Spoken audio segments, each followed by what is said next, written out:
welcome to Storytime with me, Katie Kinzy. Baby, we pause for dramatic effect and possibly legal reasons. The next chapter in our story here is the story of my first NXT show. Now, if you saw my WrestleMania 40 vlog, I talked about how I went to NXT Stand and Deliver in Philly. Phenomenal show, by the way. Phenomenal.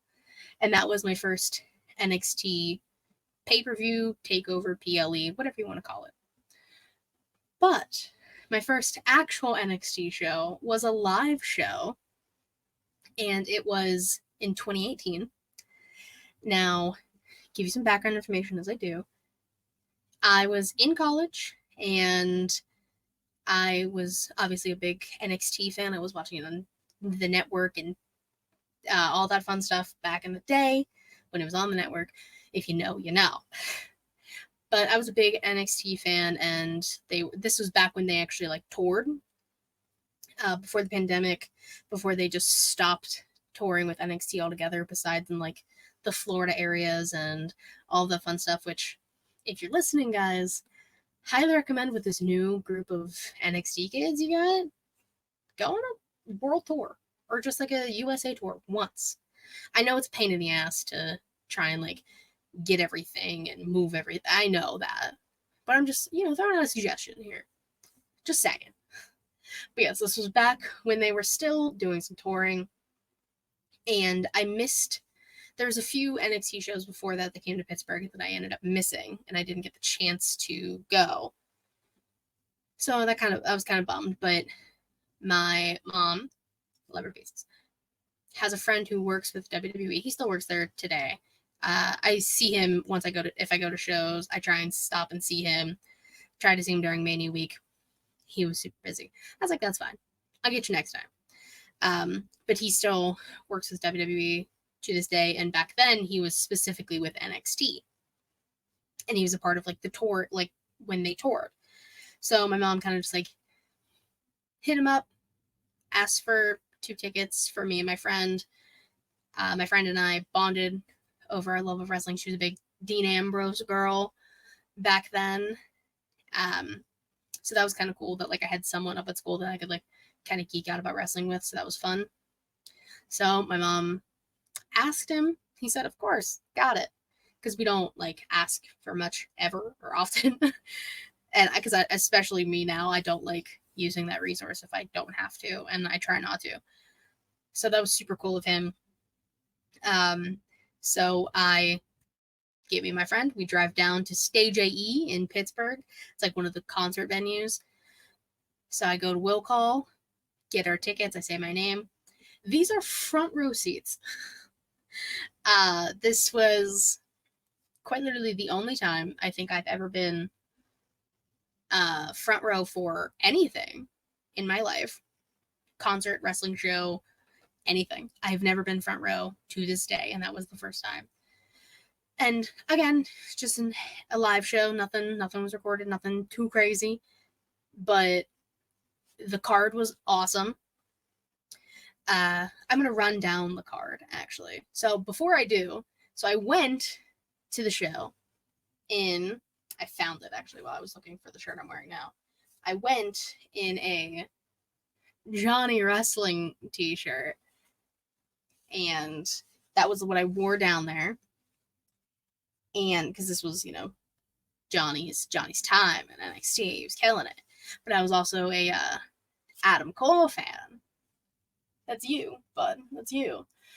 So before the show even started, we went to the merch stand where my mom's friend was working. It's also my friend now. Our friend was working, and he caught me with this Adam Cole baby. My first NXT Adam Cole shirt, my first Adam Cole shirt in general. It's that's sentimental value right there. But, being front row was awesome. I'm gonna run down the card and things that I remember, because this was 2018 and I don't remember much. But the card the first one was War Machine.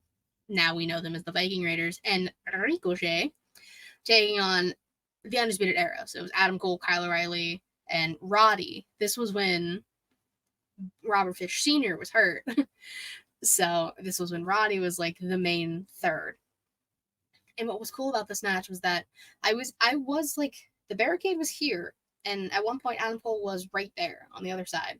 And I could have been one of those fans that like just reached over and like tapped his back or shoulder or something. I didn't, because I was like, I felt weird doing that. Again, I don't go front row, so it was weird.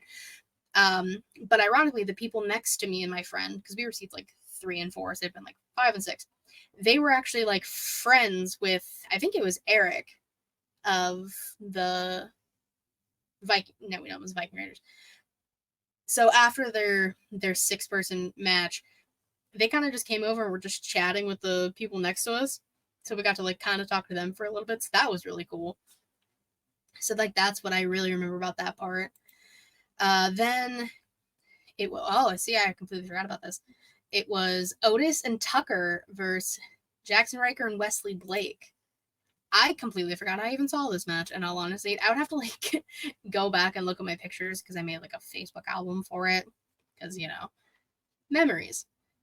But okay, so I saw that match. Dakota Kai versus Aaliyah. I do remember this part because I was like, Dakota Kai is crazy cool to see live. She's incredible, period. But getting to see her wrestle live, I think that might be the only time I've seen Dakota wrestle live. Now that I'm like thinking about it, she's incredible. We stand Dakota Kai. Then Tyler Breeze versus Dan Matha. I had to see Tyler Breeze wrestle. And if you know me, I love Tyler Breeze. He's one of the most underrated talents, period, in the wrestling business.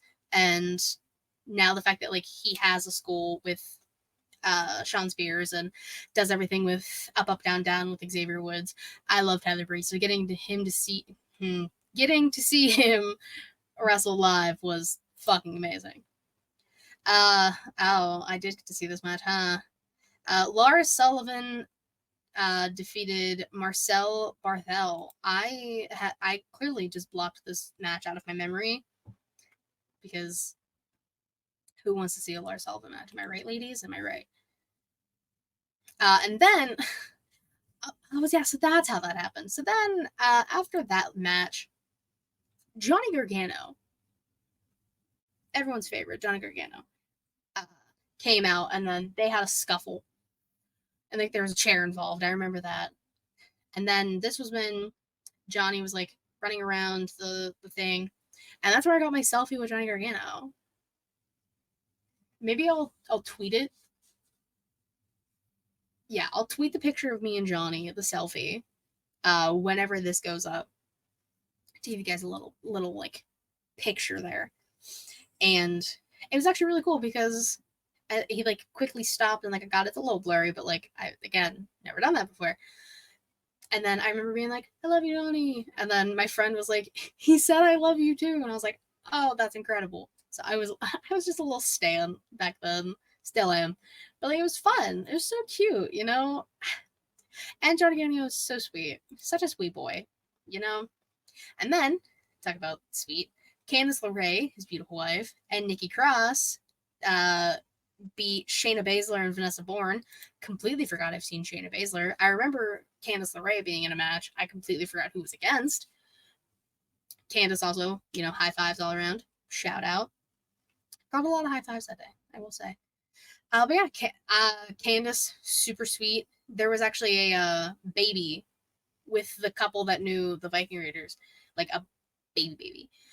And Candice like stopped there and like was like trying to like talk to baby, like, hey, and like get the, I think it was a little girl, get her to high five. The cutest shit. Like somebody took a picture and I saw it years ago, like after the show, and like you could just see me being like, because you know I'm dramatic and emotional and I love that shit. So that was super cool to see that like happen live. And then the main event, this one I do remember. It was Tommaso Ciampa, who was champion at the time, taking on Dominic Dijakovic. We now know him as Dijak. That was one of the coolest matches I've ever seen in my entire life.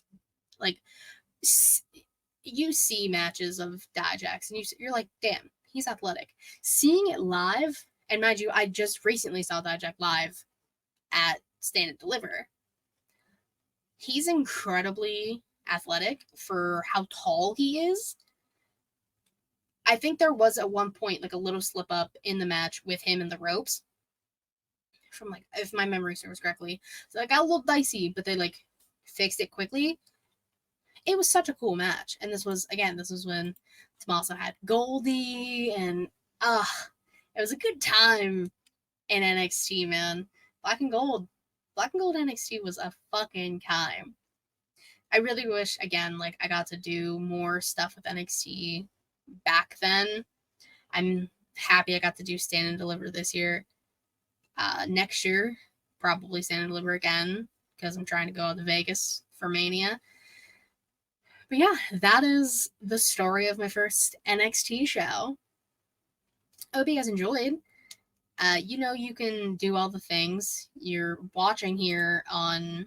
Hold on, I should probably get this prepared. You're watching on youtube.com/ShElite Showcase. While you're here, why don't you give me a sub? Me and Savannah. Subscribe to the channel. You'll get notified when we go live on Thursdays. Same thing with Twitch. You subscribe there. You get notified when we go live. And again, we got a Patreon where you can see me talk about stuff that's not wrestling related. We have ShElite, showcases.com. That's our merch. I'm talking about merch. Like, I have a Bebe. I have a Johnny Gargano. That's the goal, is to get merch like that. So just go support your girls, we appreciate it. But seriously, thank you guys for, hanging out, watching this little story time. I hope you guys enjoy it. I think I have an idea for the next story time I want to do. I'm gonna give it some breath, give it a little bit of time before I do the next one, because I don't think there's many more like show-wise ones that I can do, but maybe some podcast ones. I'll let you guys know. But thank you guys so much for watching. Seriously, I do appreciate it. I hope you guys enjoy these little story times. So we're going to close the chapter on this one, and we'll see you for the next chapter. Bye-bye.